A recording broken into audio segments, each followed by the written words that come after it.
All right. Well, you know, Allergan has been a very kind host to us and brought us all together, and we're deeply indebted to them for that. But also, it really underscores the good relationship we've had here at Wills with Allergan over many years now, and it's been really a pleasure working with them in many different levels, including research and in being involved in studies of new compounds and novel ways of treating glaucoma patients. And one of the things was looking at the new formulation, which is not so new now. All of you, I think, are familiar with the Lumigan 0.01%. And this follows kind of the road that many of the glaucoma products have followed for us in glaucoma, meaning that the companies are repackaging existing products into a better formulation, whether it's timolol going to timolol gel forming like Timoptic XC, Batoptic S, Travatan Z, then fixed combinations, COSOP, Combigan, and now bimatoprost 0.01%, a lower concentration than they originally had. If you haven't seen the Liberty Bell, please go see it, because you'll be getting a small token of appreciation for coming. That is the Liberty Bell later today. So you have to go and at least see it. It's literally a 5-minute walk from here. Has anybody gone yet to see the Liberty Bell? It's 5 minutes from here. It's a fun place to go and see a part of our history. When we talk about bimatoprost or Lumigan, all the prostaglandins are wonderful compounds that we all use in our practice. But I think based on a lot of meta-analyses, including this one from Dr. Rossetti in Italy, it showed that really that bimatoprost, Lumigan, is the most potent drug we have out there for lowering intraocular pressure overall. They're all very good, but this is a little bit more so. So when you do this meta-analysis, it comes out to about almost a millimeter difference compared to the other prostaglandins on average. Again, that doesn't mean it works better in every patient, and it also, on the other side, means that there are some patients where it may be more than a millimeter more effective than perhaps another prostaglandin. So overall, this is the most potent drug that we have out there. Unfortunately, there's always a flip side, and the flip side with the old formulation for us was the side effect profile, specifically the hyperemia, which, as you know, some patients, for the cosmetic reasons alone, would refuse to take it. And we have enough problems with compliance. We want our patients taking their drugs. So Allergan went back to the drawing board to try to make the hyperemia more, kind of in line with the other prostaglandins, but trying to keep the potency still with the Lumigan lower concentration. So they actually introduced the new formulation, the 0.01%, which has less active ingredient, obviously, but they increased the BAK level. Many of us weren't even aware of the fact that the old formulation of Lumigan, 0.03%, had 1/4 the amount of BAK preservative as Zalatan.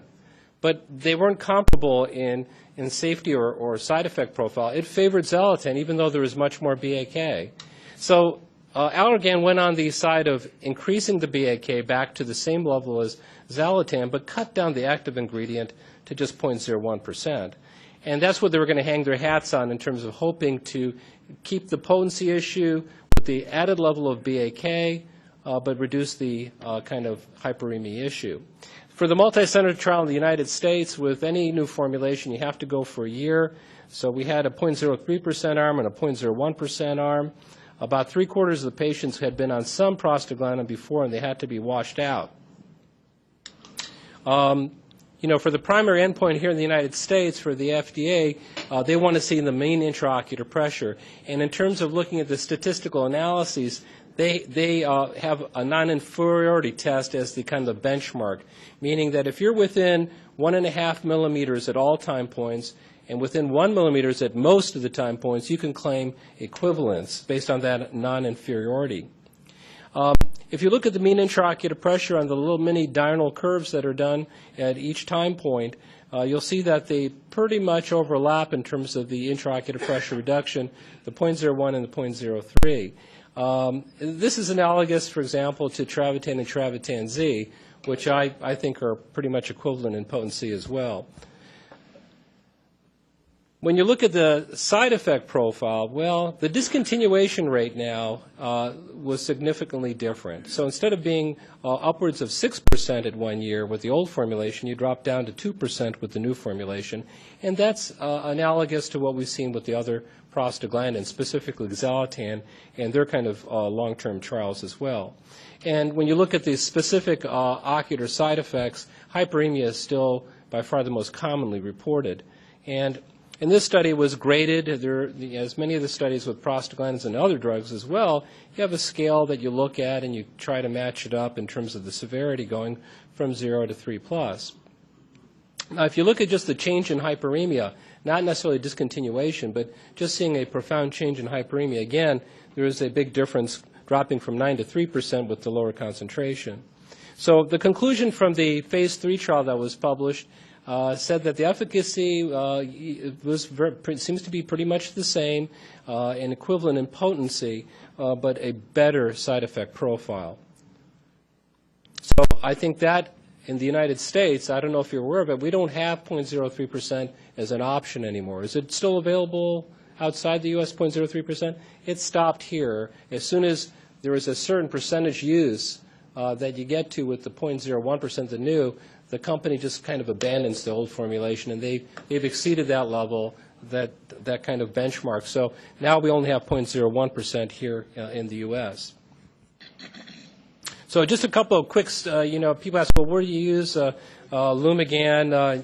And I'll just very quickly go through this for you. So this is an 82-year-old gentleman who's a retired dentist. Family history of glaucoma. He's myopic. He's got a disc hemorrhage.